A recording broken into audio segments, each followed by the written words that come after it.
Thank you for listening to the Dog Trainers Podcast, a podcast created by dog trainers for dog trainers, or anyone who's ever fallen in love with man's best friend. Episode 35, Proper Introduction of Training Tools. Hey everybody, welcome back and thank you so much for listening to the Dog Trainers Podcast. My name is Mariano Alvarez here with Brent Labrada, and we're super excited to have you guys back here. We want to let you know that you can find us on all major social media platforms, Instagram, Facebook, and YouTube, all by searching Dog Trainers Podcast, and that's all one word, Dog Trainers Podcast, as well as all major podcast platforms, iTunes, SoundCloud, and all that good stuff.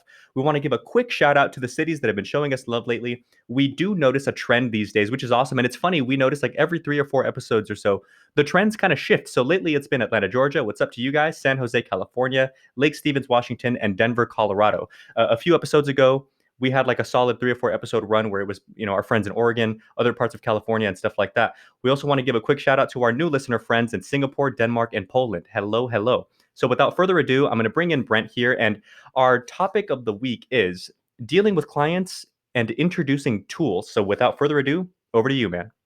What's up, everybody? This is Brent Labrada here. As Mariano mentioned, we're going to do this a little bit more free form. A lot of our other episodes are usually a little bit more structured, where we have kind of bullet points and subject matters that we want to cover.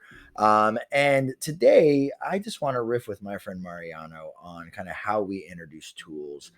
Because as dog trainers, you know that there are going to be certain tools that we have to sometimes explain, and literally we have to sell certain tools to clients before they even use them. And when I say sell, I don't mean to physically have them purchase, but we need them to buy into the ideas that we know as dog trainers are truths and certain protocols that work, and certain sometimes certain tools that help modify certain behavior.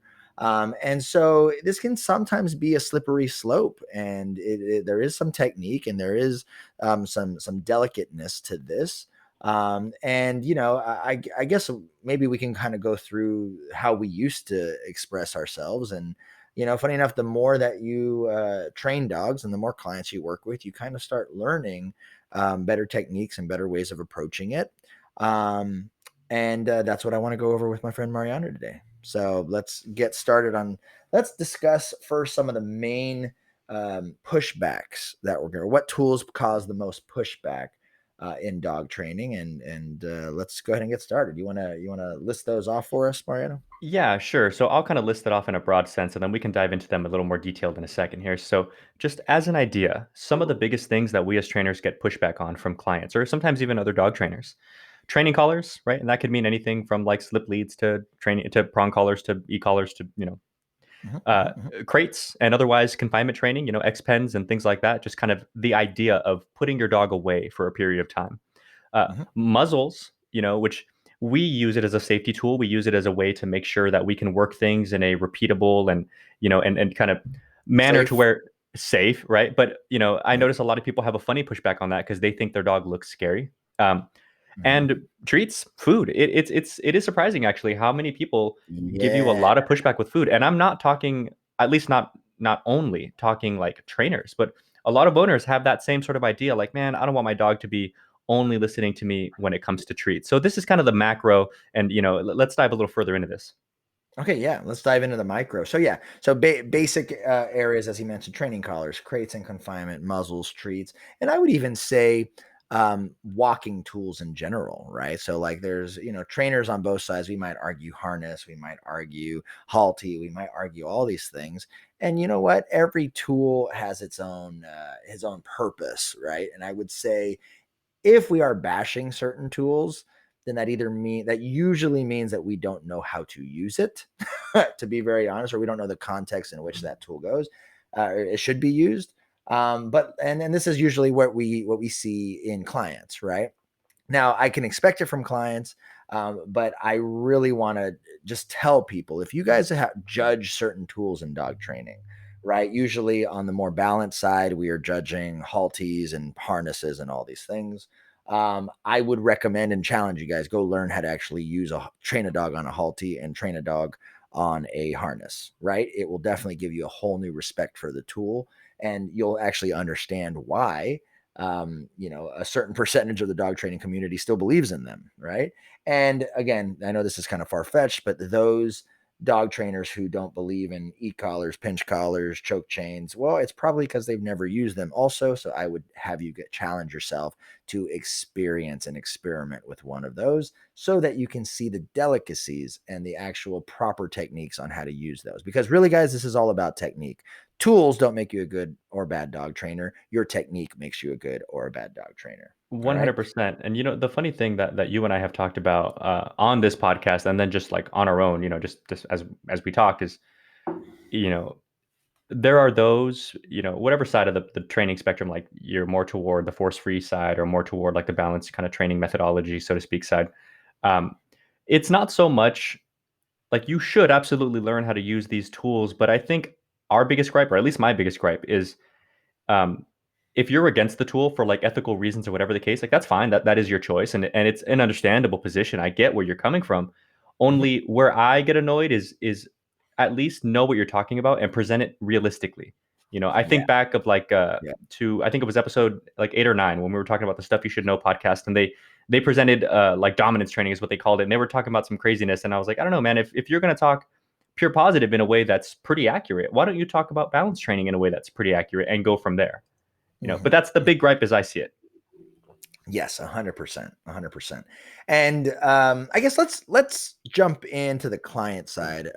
Again, I could digress a little bit because we really want to help younger dog trainers kind of open up their minds a little bit and just take the challenge. It's just it's a special skill to learn how to train a dog on a no pull harness or how to train a dog on a halty.